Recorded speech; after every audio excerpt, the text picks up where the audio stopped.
안녕하십니까. 공병호입니다. 일국의 현직 대통령을 구속하는 것이 엄청난 일이지 않습니까? 예, 어제 아마 충격을 받으신 분들도 꽤 많으실 것 같은데, 대통령이 저렇게 이제 구속이 될 수 있으면은 보통 시민들은 얼마나 쉽게 저렇게 공권력의 약탈이나 수탈의 대상이 될 수 있을까, 이렇게 생각하시는 분들이 굉장히 많았습니다. 저 역시도 대통령이 저렇게 불법적인 그런 수단을 동원한 그런 압수수색이나 영장 집행의 희생물이 될 수가 있으면은 그냥 집에 언제든지 여러분들 공권력이 들어올 수 있다는 것을 뜻하지 않느냐, 그런 생각 때문에 좀 착잡했습니다.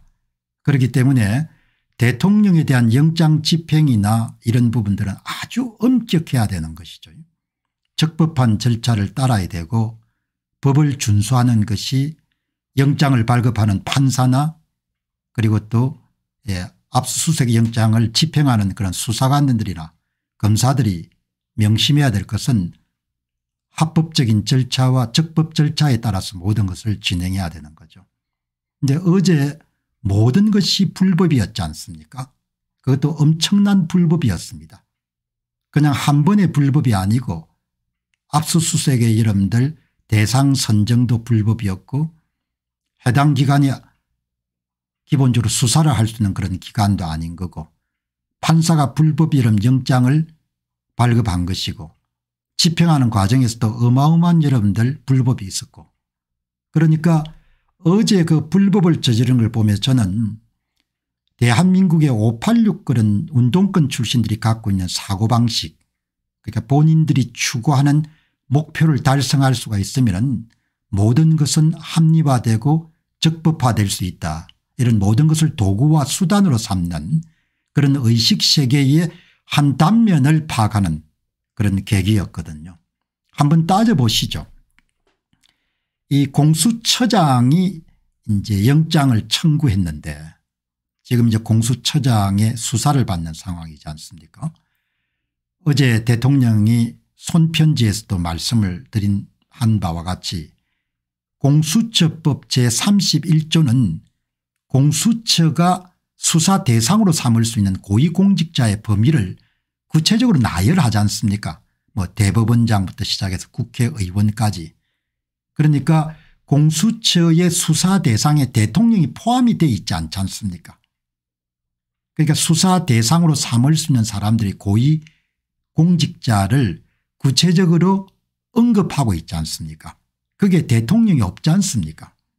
그렇기 때문에 공수처법 제31조를 위반한 거죠. 그러면 대통령은 누구의 수사를 받아야 되느냐?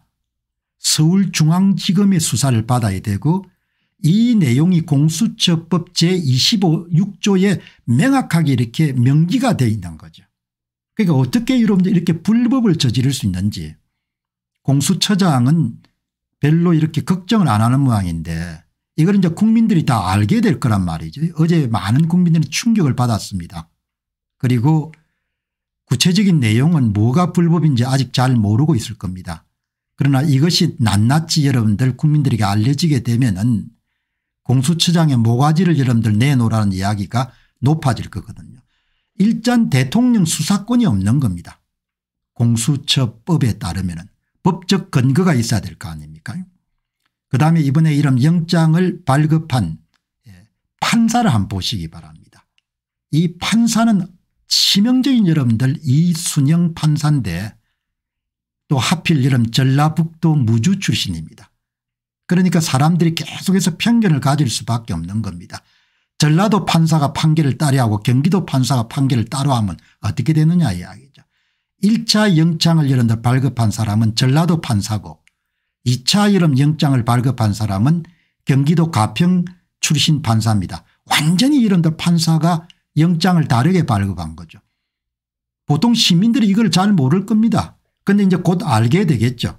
전라도 판사가 뭐라고 여러분들 판결했는가 하니까 본인이 입법권을 가진 것처럼 법을 본인이 만들었지 않습니까? 군사기지, 국가의 기밀을 다루는 군사 보호지역에 대해서 영장을 발급할 때는 반드시 해당 기관의 허락을 받아야 압수수색이 가능하다. 그것이 바로 형사소송법 제110조와 111조에 뚜렷하게 여러분들 표기화되어 있지 않습니까? 그거를 판사들이 모를 리가 없거든요. 전부가 다 아는 겁니다. 그런데 거기에 대해서 대통령 관저 압수수색은 예외로 한다. 그래서 여러분들 일선 판사들 가운데 강하게 내부망에서 이런 비판하는, 판사가 정해진 법을 따라야 되지 지가 입법권을 가지고 여러분들 법을 만들면 어떻게 되냐. 그러니까 정치적 의도나 개인적인 정오심이나 적대감이 작동을 해가지고 결국 불법 영장을 발급한 거지 않습니까? 그것이 불법 영장이었다는 것은 이번에 집행된 2차 영장을 여러분들 발급한 신한미 판사는 분명하게 영장의 형사소송법 110조와 111조의 예외 지역이 아니라는 것, 형사소송법 110조와 111조를 준용해야 된다고 분명히 이야기했죠. 달리 이야기하게 되면은 대통령 관저에 대한 수호 임무를 띠고 있는 경호청의 허락을 얻어야 압수수색을 할 수 있다는 거지 않습니까? 그러니까 이번에 경찰과 소방청 여러분들 직원들이 들어갔는지 모르겠는데 대통령 관저에 들어간 것 자체가 난입이지 않습니까? 난입. 그러니까 반란을 범한 거죠. 불법으로 대통령 관저에 다 들어간 겁니다. 공수처 검사, 수사관, 경찰 인력들, 소방서 이런 인력들이 전부가 다 합법적인 이런 영장을 갖고 있지 않는 채 경호처의 허락을 받지 않고 불법으로 대통령 관저를 들어간 겁니다. 그 대통령 여러분들 총기를 썼으면 총기를 쓸 수 있는 그런 상황이었던 거죠. 여러분 한번 생각해 보시기 바랍니다.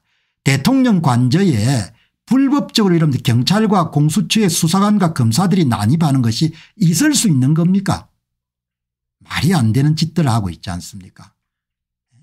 그리고 또 한 가지 세 번째는 외곽 경비를 맡고 있는 55경비단 55경비단 같은 경우는 대통령 관저에 대한 출입 승인 권한이 없지 않습니까? 출입 승인 권한이 없는데도 불구하고 공수처 여러분들 국방부의 일부 직원들 경찰이 55 여러분들 경비단의 단장을 여러분 불러가지고 압박을 해서 관인을 갖게 오도록 한 다음에 관인을 자기들이 찍어가지고 셀프 승인 위조 공문을 만드는 거지 않습니까? 그러니까 전부가 다 불법이었던 겁니다. 이 불법에 대해서 불법에 가담된 자들은 정권 바뀌면 모든 걸 묻을 수 있다. 국민들이 알면은 국민들이 그렇지 않더라도 사다리를 타고 여러분들 전부가 할 때 그것이 합법인 줄 알았죠. 전부가 다 뭡니까? 소방 사다리를 타고 올라가는 것, 문을 강제로 여는 것이 전부 다 불법이었던 거죠. 대통령이 이런 불법을 보고 충돌이 일어날 것을 판단해서 내가 자진해서 출석하겠다. 그렇게 해서 여러분들 다행히 무력 충돌은 피할 수가 있었지 않습니까? 제 이야기의 요지는 일국의 대통령을 여러분들 구속할 정도가 되면은 한치 여러분들 오차가 없을 정도로 적법한 절차를 밟아야 될 거 아닙니까? 그거를 공수처 판사들이 전부 다 위반을 해가지고 말이 됩니까? 그 책임을 어떻게 질 겁니까? 이번 사태를 아주 예리하게 관찰해온 좌파 진영의 그래도 좀 현명한 분이 이런 이야기를 하지 않습니까? 민주당의 여러분들 사람들이 얼마나 우둔한지 윤석열이라는 사람을 그냥 영웅으로 만들어준 패착이었다. 그렇게 이야기하지 않습니까? 이제 두고 보시기 바랍니다. 아마 지지율이 여러분들 하늘을 찌를 겁니다. 그리고 이런 불법을 대통령 측의 대리인단이 분명히 여러분들 법적으로 소송을 걸 것이고 그러면 국민들이 전부가 다 알게 될 겁니다.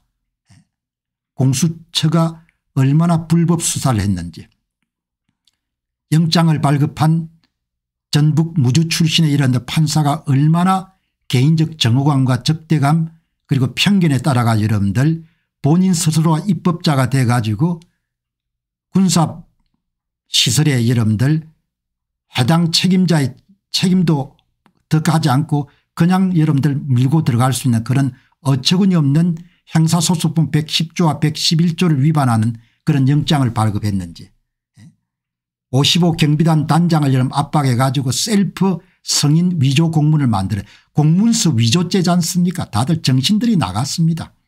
젊으니까 대통령을 구속하면 모든 문제가 해결될 수 있다는 그런 과욕이 눈을 가리게 되고 본인들이 이미 권력을 쥐게 됐다는 과신이 눈을 가리게 되고 그다음에 젊으니까 빨리 하겠다 과속이 눈을 가리게 된 거죠. 그들 모두 다 사법 처리될 수밖에 없을 것으로 봅니다. 국민들이 다 알아야 될 명백한 불법 행위인 겁니다. 감사합니다.